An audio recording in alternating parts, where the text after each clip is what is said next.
Isaiah chapter 36.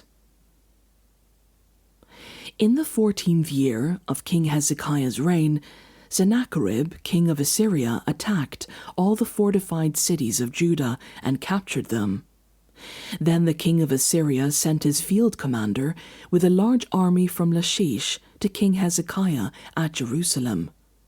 When the commander stopped at the aqueduct of the upper pool, on the road to the launderer's field, Eliakim son of Hilkiah, the palace administrator, Shebna the secretary, and Joah son of Asaph, the recorder, went out to him. The field commander said to them, "Tell Hezekiah, this is what the great king, the king of Assyria, says. On what are you basing this confidence of yours? You say you have counsel and might for war, but you speak only empty words. On whom are you depending that you rebel against me?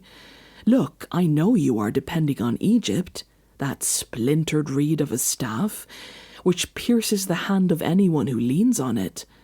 Such is Pharaoh, king of Egypt, to all who depend on him.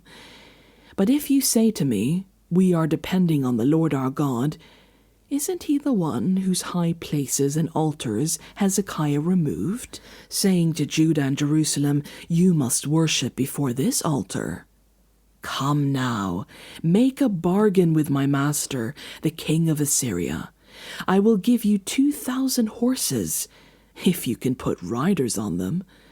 How then can you repulse one officer of the least of my master's officials, even though you are depending on Egypt for chariots and horsemen? Furthermore, have I come to attack and destroy this land without the Lord? The Lord himself told me to march against this country and destroy it." Then Eliakim, Shebna, and Joah said to the field commander, "Please speak to your servants in Aramaic, since we understand it. Don't speak to us in Hebrew in the hearing of the people on the wall."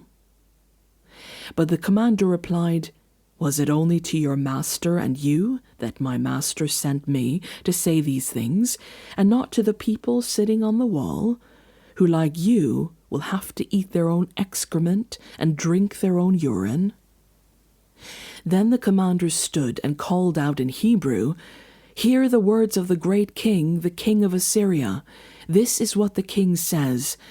Do not let Hezekiah deceive you. He cannot deliver you.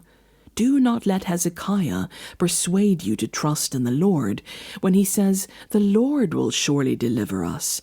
This city will not be given into the hand of the king of Assyria.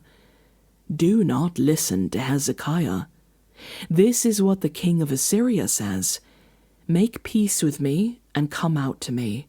Then each of you will eat fruit from your own vine, and fig tree, and drink water from your own cistern, until I come and take you to a land like your own, a land of grain and new wine, a land of bread and vineyards. Do not let Hezekiah mislead you when he says, the Lord will deliver us. Have the gods of any nations ever delivered their lands from the hand of the king of Assyria? Where are the gods of Hamath and Arpad? Where are the gods of Sepharvaim?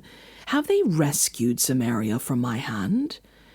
Who of all the gods of these countries have been able to save their lands from me?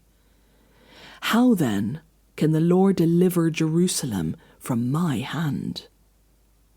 But the people remained silent and said nothing in reply, because the king had commanded, "Do not answer him."